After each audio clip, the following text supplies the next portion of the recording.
My name is Juanita Kapp. You can reach me at meticulousmacarons@gmail.com or find me on LinkedIn. Since the COVID-19 pandemic hit the globe, I've had the wonderful privilege to meet a wide array of fantastic individuals. These individuals have truly touched my life in so many positive ways. Amongst this group of people, there are authors, public speakers, life coaches, poets, leaders, and visionaries. They are the unsung heroes of our time. Therefore, I decided to start this movement named Meticulous Moments out of a sense of my gratitude. It is my way of giving back to the community. Let us share and reshare their stories in an effort to build a beautiful society. A wonderful privilege this evening to introduce our executive coach, Marriot Winquist. Her coaching experience is as follows. She has over 20 years experience in leading, mentoring and coaching technology leaders, women professionals and senior corporate leaders. Her speciality is authentic leadership, working with resilient teams and women executives. Her clients are ambitious, thoughtful leaders who are lifelong learners. And one word that describes Marriot as a coach is trust.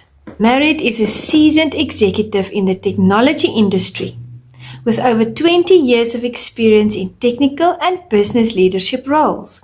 She brings a powerful blend of proven results and executive experience, along with outstanding coaching and consulting skills to help her clients achieve extraordinary results. Marriot enjoys coaching ambitious leaders to unlock the joy in leadership and creative, thriving teams, cultures, and organizations. Marriot, it is wonderful to have you here with us this evening. Thank you so much for joining, for making time for us. Great. Thank you so much for having me. It's a pleasure. It's a pleasure. I met Marriot early 2020 in the midst of the COVID-19 pandemic. And I have to say, from my personal experience, she has worked wonders in my life, and I wish to share her with the audience and her expertise. So, Marriot, when we start this session, would you like to introduce yourself and give us some background? Over to you. Absolutely. First of all, thank you so much, Juanita. It's a pleasure talking with you and meeting with you a couple of years ago, and it's been a wonderful experience for me as well. Hello to everyone. My name is Marriot Winquist, and I am an executive leadership coach. And I work with business and corporate leaders to really thrive in their senior leadership. My goal is to serve and inspire leaders to really create the best impact, both in themselves and also in the lives of others. I really have a true feeling that, and I know for sure that the power of one, I want people to really understand the impact of just, quote unquote, just one person, that there's such a ripple effect, especially if you're a leader, especially if you're in an organization, that you have a lot of influence and power to really impact both your lives and the lives of others in doing great work. So that's what I do and work with business and corporate leaders on. Fantastic. I can say that from my viewpoint and my experience with you, that you have truly, taught that in the years that we've known each other. And I mean, from the initial session that we had, it became evidently clear that you are very focused on leadership and development. Even amidst the COVID, you made such an impression in my life, and we started this journey that, I can say truly this evening that there are so many lessons that I've learned from your knowledge and your insight. So it is truly fantastic to see that, there are people like you imparting into society, working with executives, shaping and forming the executive world. I wanted to ask, where did your passion for executive coaching start initially? Yeah, that's a good question. So I've been in the corporate world for, I'd say, over 20 years now. I have to stop counting at some point, but 20 plus years in the corporate world. And through those years, I've had, individual contributor roles, I became manager, started to take on more and more responsibilities. And I think as my own career grew, and as I worked with more and more teams and more leaders, I really came to understand the value of people and their impact. And I think that's where leadership comes in. And I don't mean leadership in terms of, oh, you have to be a manager of people, or you have to be, you know, at the top of organizations, which, you know, for some people, that's the right path. But really leadership in terms of how do you show up for your work and at your work? How do you show up for people at your work? How do you support them so that you and others are actually doing the best at, frankly, hopefully every single moment that you are actually creating that best impact? So I think it actually just grew from my own career in just working and managing people. And, you know, I spent lots of times in most of my career was in the technology industry. And so there's a lot of complexity and technicalities in terms of solving complex problems. And I think, and what I found is, in order to do that, in order to find those best solutions, it's actually the people coming together. And the right people, and having the right conversations, and having the right way of interacting. And those are the foundations that actually help people get to the right solutions for their businesses and for their teams. So that's kind of where my journey has been. And that's kind of where I landed on, you know what, that really is what I want to create more impact on, and work with more people on, because I feel like, you know, if anyone has experienced a fantastic either teammate or a fantastic manager, you know what I'm talking about, right? That one person changes everything in your day, in the project, in the way the business is run.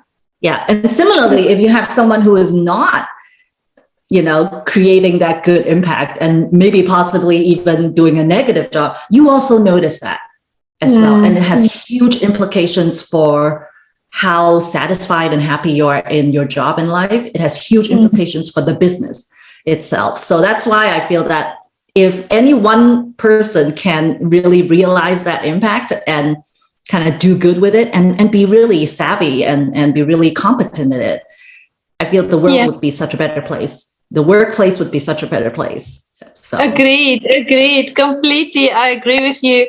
So there's value and benefit in climbing the corporate ladder, because you learn the essence of leadership, and that is that you work with people.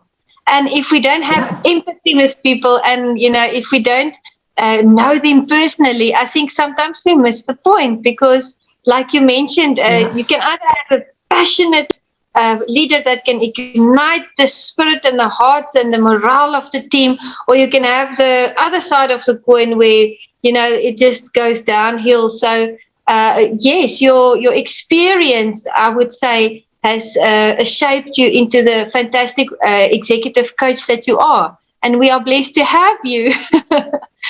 You've mentioned that you were in executive coaching and in the corporate world for 20 years. How long have you been promoting Brightree Consulting? How long, when did it start initially? What year? Yeah, I actually started Brightree. So in 2019, I left my last corporate role from the Bluetooth Sake. I was VP there, and it was a fantastic organization where I learned a lot and grew a lot with fantastic people.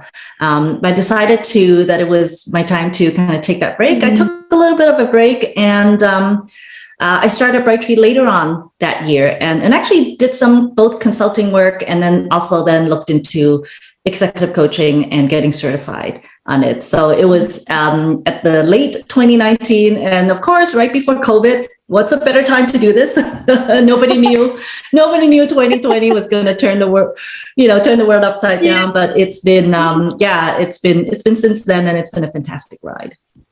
That's what I was thinking. I was thinking your timing was impeccable, because you went into this virtual space, and all of a sudden it was COVID. And you were able, that's how we met. Yeah. Yes. No, so your sessions in COVID were all virtual. Have you gone from, since everything went into the new normal, have you gone into the hybrid space, or are you mostly still virtual at the moment? Yeah, actually, in the last couple of months, we have started having, so I do team facilitations as well for leadership teams. So I do like assessments and other leadership strategic planning and those types of sessions. And those have actually started to come on in the last couple of months. And I have to say, when I had that first in-person leadership team meeting with a group, I think we could all feel the buzz of energy. This was a couple of months ago. And I think everyone, and it was actually the ones that I had, the sessions that I've had so far, it was all kind of hey, it's the first time their group has also met in 2 years. Wow. Right. So it's new for them. And I'm also coming in as a facilitator, but definitely that energy, I think that energy is just irreplaceable. I'm grateful that Zoom and virtual conferencing is available, and that's how we met, and that's how we can still connect and really make some progress. However, I think that whole in-person energy, it's just very different, and it takes both the interaction and the conversations to a different level. I can definitely sense even within the sessions and the leadership teams discussing things, they can read each other, and they also can see, what's going on from each side. And for me as a facilitator is also so much better to understand, wow, I think we need to stay with this conversation for a little while because it's important for the organization to talk about it. Or, hey, we need to skip ahead and do other things because this is probably not relevant. So yeah, definitely incorporating both virtual and in person, and I can't tell you kind of the energy that I get from in person meetings nowadays. I can just imagine because absolutely yes, the hybrid space is fantastic. Virtual is amazing. We can talk to people all over the globe, but nothing beats being with them. The other leaders in the same room. There is just a different feel to it. Leadership is about connecting and, getting to know people. And I'm like that as well. I'm old school in that sense. I love connecting with people, face to face and in the same room. But, we have the space, we use it. But I think we prefer meeting each other in person. Marriot, tell me, what is the vision of Bright Tree Consulting? Yeah, my vision, so similar to what I mentioned earlier, my vision is actually a world where leaders actually lead with joy and excellence and confidence. And I think if we have a world where leaders do that, it would be a much greater place, and it would be a fantastic place to be at. And like I said also before, I don't see leaders simply as those who manage people. I think at any role, at any job, at any place that you're at, you can be a leader. You can be a leader for yourself. You can be a leader for the peers around you. And certainly you can be a leader within your organization. True. And the hybrid space, do you think it helped people's leadership skills along, or do you think it hampered some? Because not everybody is technologically advanced, Mm-hmm. Yeah, I think the hybrid space definitely has, I would say, put a new dimension. Like almost, if you think about leading anything, both yourself and your team, is already pretty complicated, and there are challenges. I think being either hybrid or remote, it just adds another layer of consideration, right? For example, if I can't quite read the facial expression, how can I best understand what's going on in my teammates' world, right? Like, is he or she kind of taken by surprise by this thing that I proposed? How do I follow up with that, right? So it adds that layer of complexity, and what I would say to leaders who are experiencing both remote and hybrid, which I think it's a lot of people experiencing that, is really be intentional about this hybrid or remote work. It's not purely just now we meet in Zoom versus in person. It really is a different mode of interacting, right? So, and by intentional, I mean, think about how you're going to make the space as productive as you need the team to be, right? Maybe it is creating, better platforms where people can talk and work asynchronously. And that's one way to get a particular set of work done.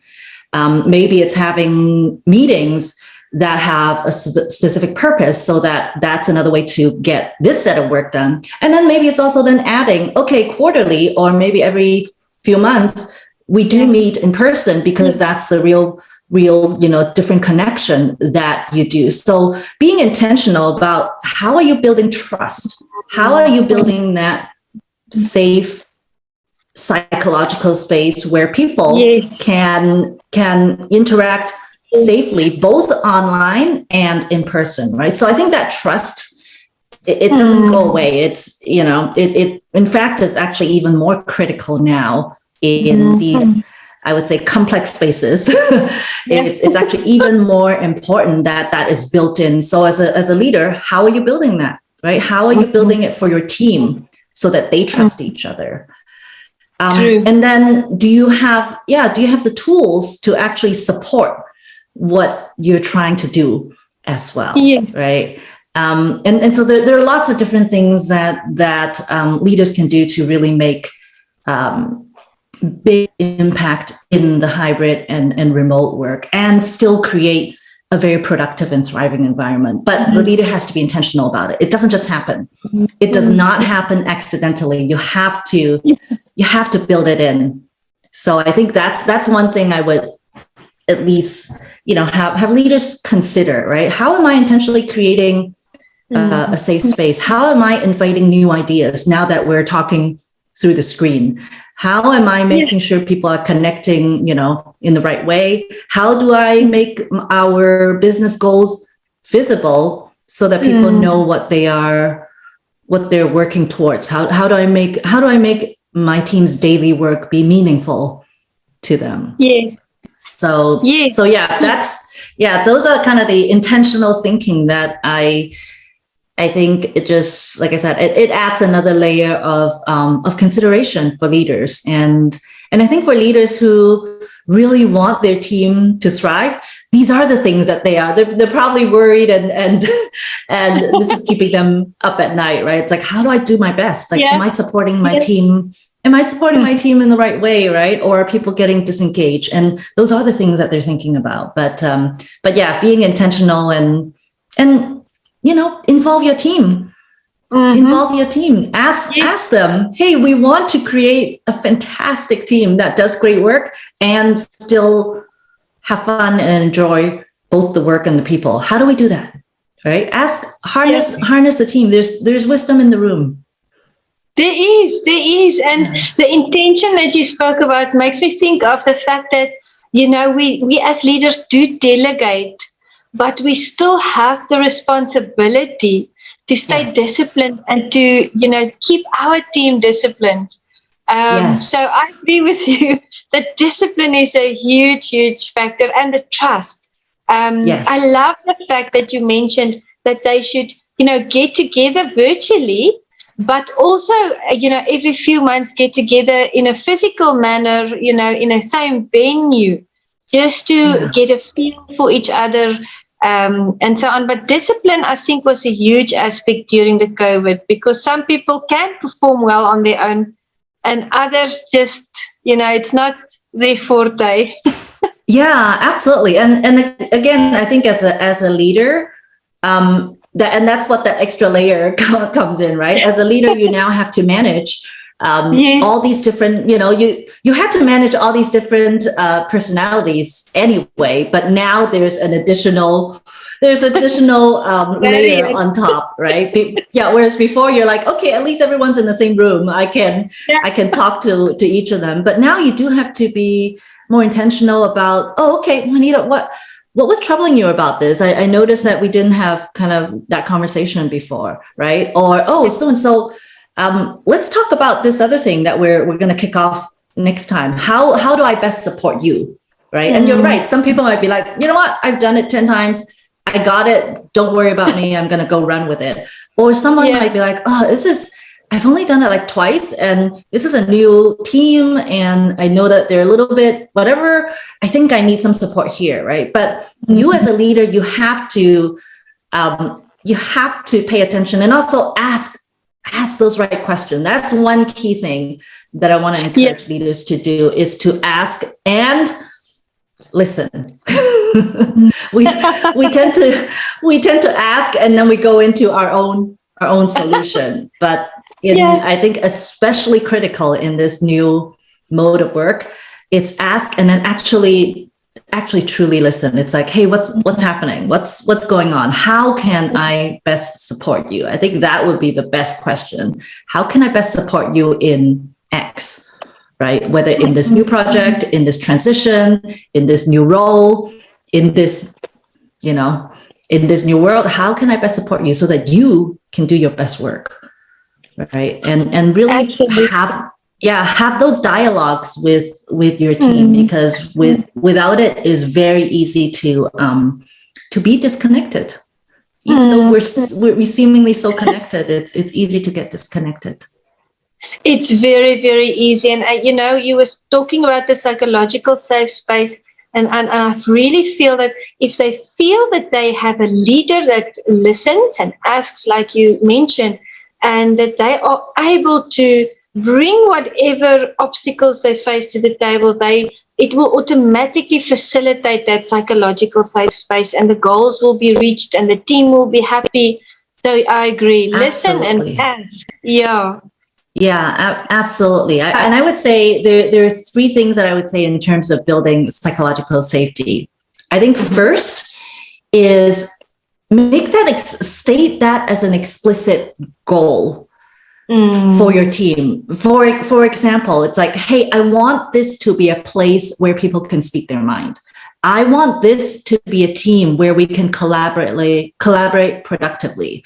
I want the team to share their thoughts and their perspectives, right? So state a goal that is relevant for your team that actually creates that environment, right? So put it out there. Like, this is how we want to run our team. We want people to share their ideas so that we can get and debate and get the best results, right? So that's first, number one.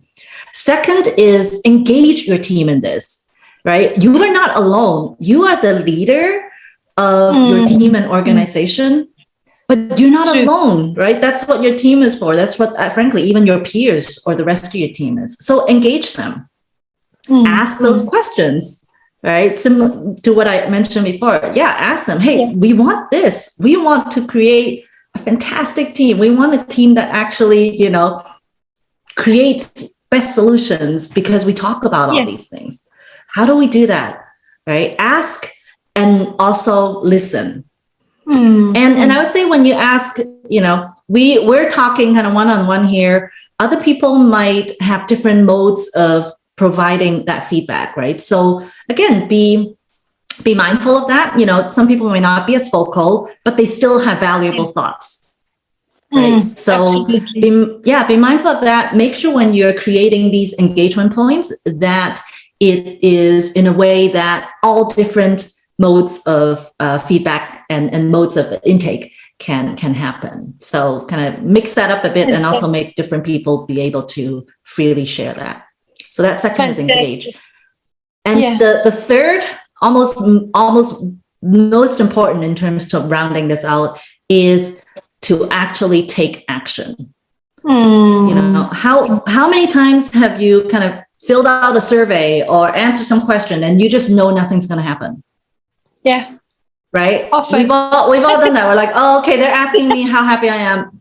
It's just going to go into a void and nothing's going to happen. And the team you get quite demoralized by that. It's like, I can't change anything. Right. So as a leader, whether it's just, hey, I heard, we got this feedback. I heard you. I know it's a big concern.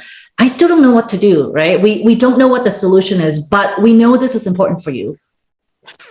And we will figure out a way to do something about it, kind of rounding back to the stating the goals, right? So the taking action part doesn't mean you have to have all the solutions. In fact, the taking action part really means we understood, or did we understand? Do we understand the problem correctly, right? Oh, this part is really important for the team in order to do their best work. How do we make this happen? Right. And then continue that taking action and stating the goals and engaging. And these, I would say, are three key things that would help create that foundation of psychological safety. Because then you have, okay, I know the space I'm in. I know that we want to create the space. I know I'm getting engaged, right? Oh, they're asking me this way. Oh, I don't feel comfortable raising my hand. I'm going to do this other way of providing my feedback. And then I hear that, oh, okay, they have actually heard my feedback.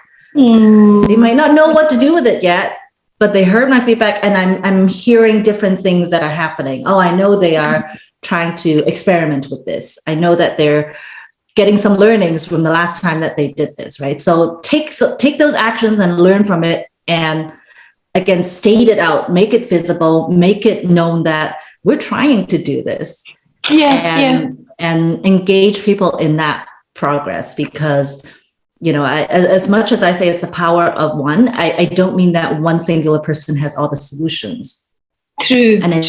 Yeah. And in fact, I think it's the leader's role to help drive that harnessing of solution. Right. It's, I think a lot of times we feel like we know everything and we're responsible for thinking up the solution. But the real task for a leader actually is, how do we create the best solution? Right. It might not come from a single person's head. It might come from 3 people, 10 people, maybe a whole team, maybe cross teams, maybe different functions and different perspectives. And that, I think, is, especially in this modern world where we're not solving very straightforward, simple issues. We're solving very complex things that includes lots of different disciplines and perspectives. A true leader has to be able to somehow not only manage that, but really, how do you harness the wisdom of all that? That is quite a task. Leadership, is formatting, changing, taking ownership, taking the lead, initiating. And then it's also sometimes to step back, like you said. There might be someone on the team that has a better or a more innovative idea than the main leader of the group. And absolutely. That's okay. Absolutely. Yeah. And it is, I would say, it's almost the responsibility of the leader to actually notice that, to actually call that out, right? Yes. And that also requires humility. Yes. Yeah, because that also means, I as a leader, I don't know everything, but I am here to actually help this group and shepherd this group and actually, work with this group to create the best solution. And the best does not have to come from singular me. It should come from the collective group. And like I said earlier, in terms of the wisdom in the room, there's so much more collective power and influence and wisdom than one single person can just singularly do. But to be able to influence that and drive that and get those fantastic creative ideas out. I mean, that I feel is the work and probably the reward of a leader. I agree. I think leadership is beautiful in a sense, because we've got these wonderful, individuals coming together, each bringing something unique to the table, and all of them work together in unison and in harmony to reach this goal. And if they have to restructure or rephrase or rework something or, adapt to something new, that is what they do, because ultimately the leader is there to help them achieve their goals, to take them on that journey. And, there's exactly. a giving and a taking, I think. And that's the beauty of leadership for me. We learn from each other. Yes. Yes, 100%. Yeah. I wanted to ask, do you feel that COVID has greatly increased the adaptability of mankind? Has it kind of upped our sense of, acknowledging that change is the only constant? Everything changes all the time. We have to get used to that. What is your view on that? Oh, that's interesting. Wow, we're bringing mankind into the conversation. That sounds big.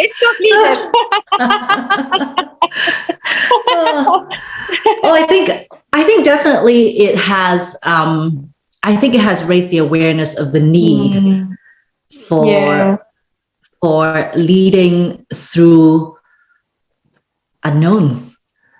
Yeah. Right. I think, certainly I think for our generation anyway, I'm sure there's lots of other kind of greater world events prior to our generation. But I feel like probably our generation, this is kind of the biggest kind of toss of the die that we got that was absolutely, absolutely unexpected, absolutely, literally turned our world upside down for a few years, and I think the effects are likely lasting as well. And I would say in terms of kind of that adaptability that you mentioned, it absolutely, like I said, I think it increased the need for it. Now, whether people are adapting to it, I think time will tell.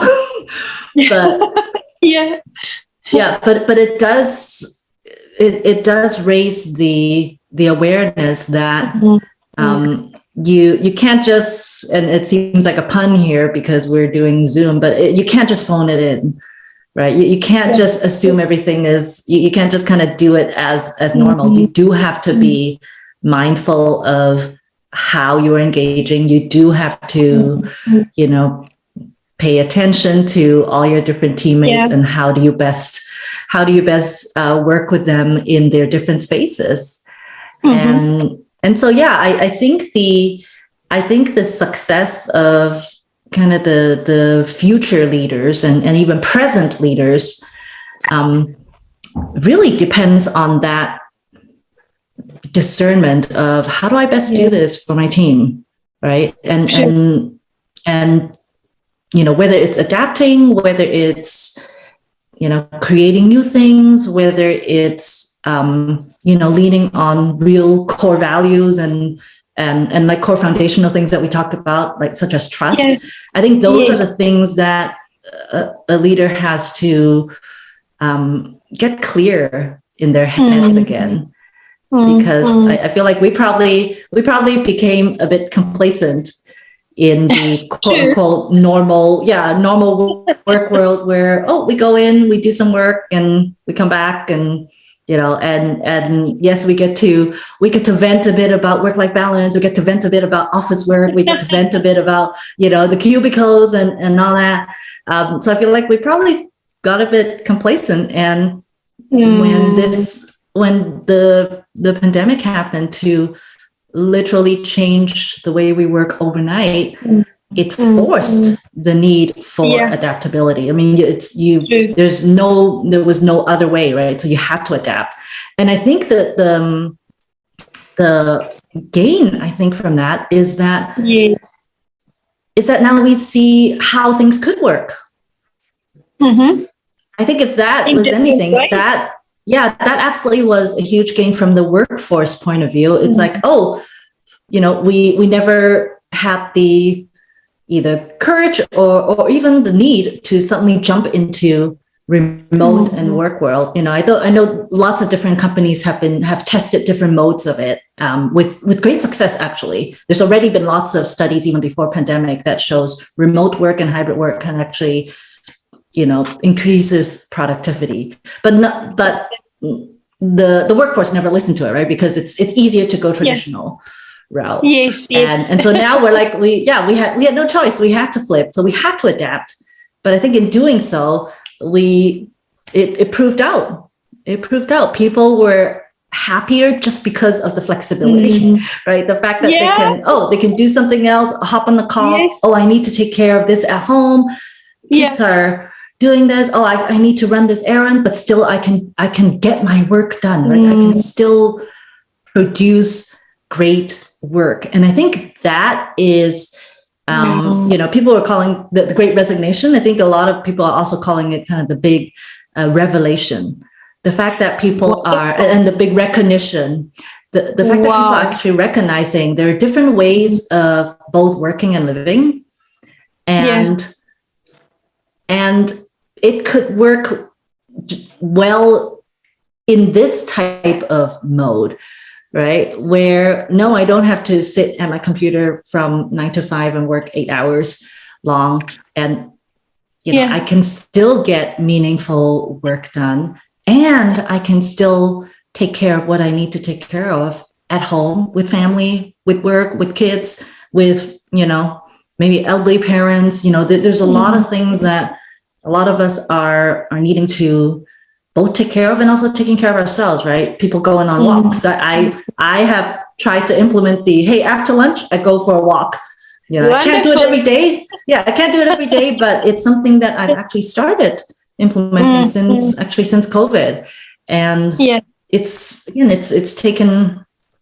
taken so long for us to realize, it's actually okay. Not that when I was working in the office that there was anything preventing me from doing it, but it was not as straightforward to integrate that. And so now I feel like I think leaders are definitely understanding the need to adapt. And like I said, I think time will tell how successful leaders are in kind of recognizing those situations and being able to adapt in a way that, again, keeping the core in mind, which is you want to live a fantastic, fulfilling life and create great work. You want to make meaningful impact in your work and its society. So how do you do that? Right. And I think there are now a lot more possibilities on how people can do that. Yes, I mean, just as much as it was a horrific time in our history, there were also wonderful things that has transpired. And you mentioned a couple of things that I found to be golden nuggets. And the first thing I thought of was it was a total reset for all of us across the globe, all humankind, but also for leadership, because people now write those novels. They were like, I have to start something now. I'm isolated. That's before we all went virtual. Before we all went on Zoom and Teams, there was about a 2 or 3 week gap where in South Africa, it was just everything was on lockdown and we were all just sitting and we had all this time. And people started writing these novels and they started doing that. They started writing. They started doing So the things they were putting off, for if thinking maybe one day I'll do this, or one day I'll start this channel, or one day I'll reach out to that person, people started actually going over into action. And you mentioned that we have to lead ourselves. How are we effective leaders? We lead ourselves before we can lead others. So I think the COVID also instilled that in us, in a sense. Leading ourselves effectively, navigating. Yes, absolutely. Yes. Tell me, Marriot, what advice would you give those who are searching for the purpose in their lives, who, need a bit of direction? Where do they start? What should they look out for? Yeah, that's a fantastic question. I think first of all, I would definitely kind of share with them to say, first of all, give yourself some grace. And don't try so hard searching. I think there's definitely the unsettledness of, I want to find that purpose. But I think just start off not being so anxious about yourself and anxious about that. So you're starting from an actually more open and peaceful mindset, right? And I would say when you're at that, the first thing that I would ask them is, what is most important for you? What matters the most for you. Yeah. Right. Especially when you are either seeking a change or you're feeling a bit stuck, like, oh, I'm in a job that I just, I kind of enjoy it, kind of not, what is it? Yes. Yeah. That's when it's most important to actually really ask yourself the question, what really matters, right? Like you mentioned, is it connecting with people? Is it making a difference? Is it actually solving these fantastic, fun business problems that always come across your plate, right? Like what is it that is actually important and that matter for you? And I think if you can actually answer that, then a lot of other things will start to become clearer. Yes. Right? And I think arriving at that takes a bit of reflection. I wouldn't say that it comes easily. I wouldn't say that it sometimes comes like that. For some people, it does. For some people, it almost is, it's a relief to actually say it out loud. Yes. Right. Sometimes we know, frankly, we all know, because that's you are walking around with a perspective already. You're walking around with something that is core to you. So a lot of times, actually, you do know. I think it's just harder to both. If it's something that you don't expect, it's harder to accept it. If it's something that you do expect, then it's like, boom, it's out there. I'm going to say it. And just like I said before, in terms of stating goals, that's one of that's part of your tenets. It's one of your principles, right? It's like, I care about X, right? Yes. I want to make sure X, if it's like, no, my family is and always will be the most important thing. Yeah.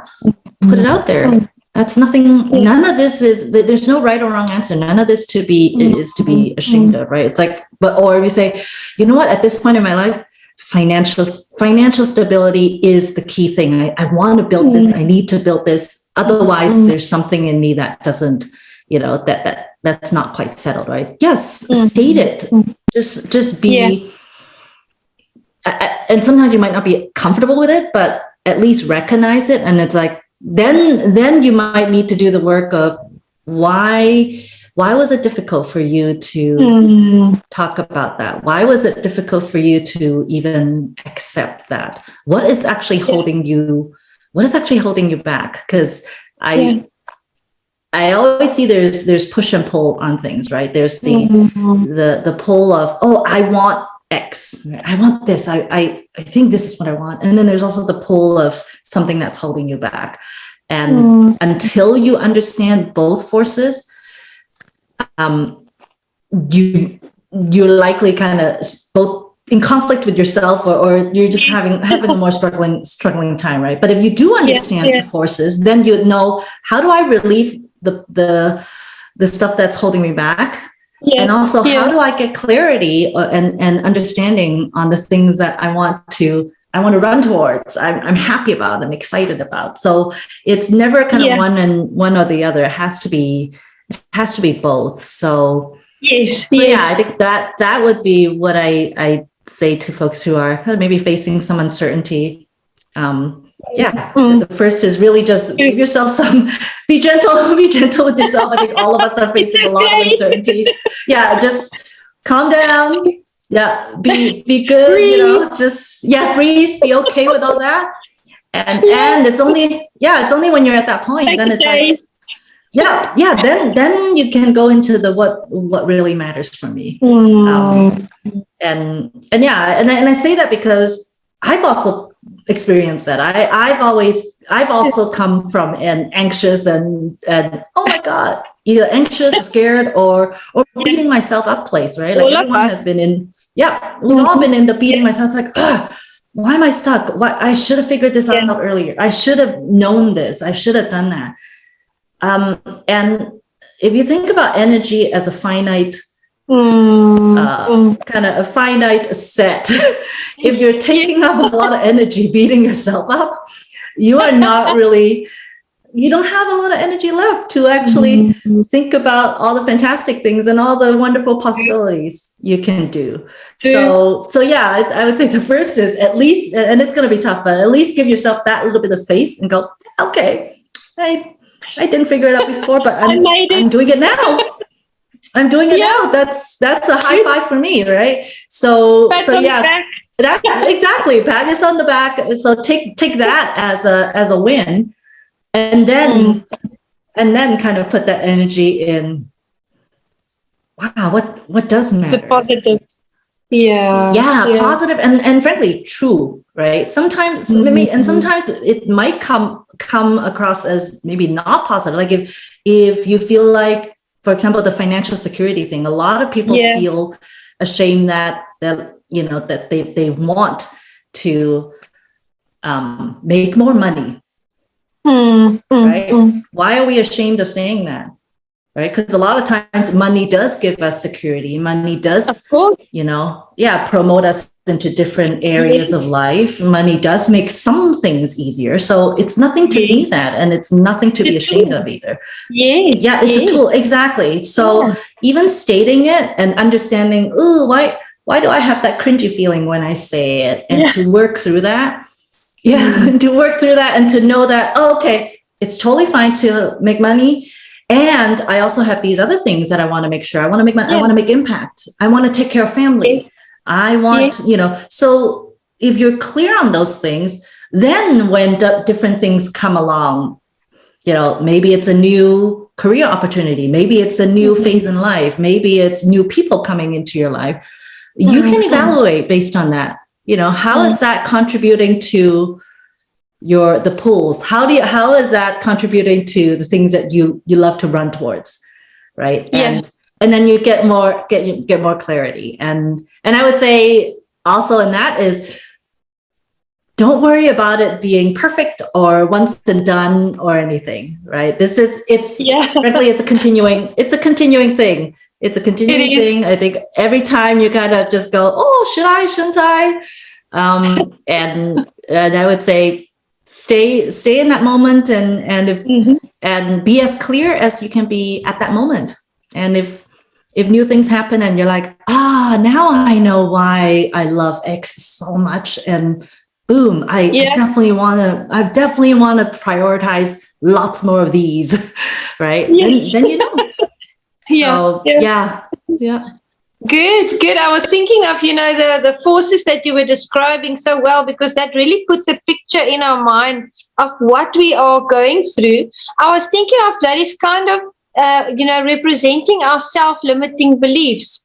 It's like going 2 steps forward and going 1 step back, and you want to do that thing, but your worldview has taught you, maybe this seems impossible, or maybe it's wrong to view money as a positive tool, or all these things that we pick up as we go along in life.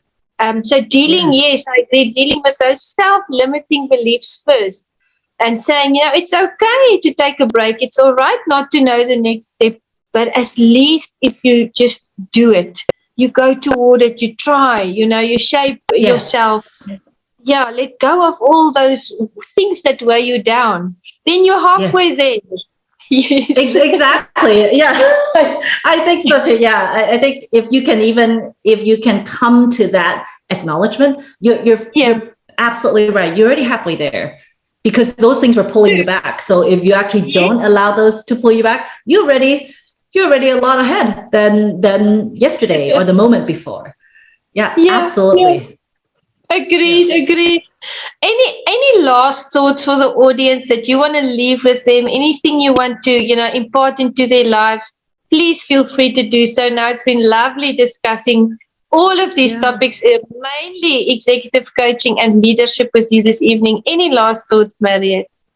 Yeah, I think one thing I want to say is this is something that I heard a quote on, and it really resonated with me, both personally and also I'd say in terms of work as well, is to be a seeker of joy. Wow. And I find that really, it's inspiring for me, because both in life and also at work, a lot of times we get so busy, we get so overwhelmed, we get so frustrated, stressed, that we actually don't take the time and the moments to really enjoy the fact that, oh my gosh, I get to do this, or I get to work with this wonderful person, I get to work on these things, I get to have coffee in the morning. Wow. And I think if you can actually incorporate that in your life and also in your leadership, right? I get to impact the lives of my 5 teammates. Wow. I get to impact the lives of the peers that I work shoulder to shoulder with. I get to impact this organization. I have the opportunity to make a difference in this organization. I mean, how wonderful would that change be in how you view like your daily work, right? Because Zoom call is no longer a Zoom call. A Zoom call, it's like, man, I get a chance to discuss fantastic things. Yay! Right? So yeah, I would encourage everyone, be a seeker of joy in life and in work. I agree with you, and I think that's a fantastic way to look at leadership. Taking that seeking of joy and bringing it into your leadership and just uplifting the lives of other people, will just automatically bring you joy as an individual as well. So, Marriott, really, since 2020, I have to say, you have always instilled joy into my life, and thank you so much for the invitation and the knowledge and the guidance. I really appreciate you very, very much, and I'm very glad that we met. Thank you so much, Juanita. You've been a fantastic and kind host. Thank you. Thank you. Thank you for everyone that joined us this evening. Please look at the details, the contact details for Marriott. It will be listed on the screen below. And feel free to reach out to her at any time. We will be back soon. Thank you so much for joining. Have a lovely evening. Goodbye. Thank you. Bye.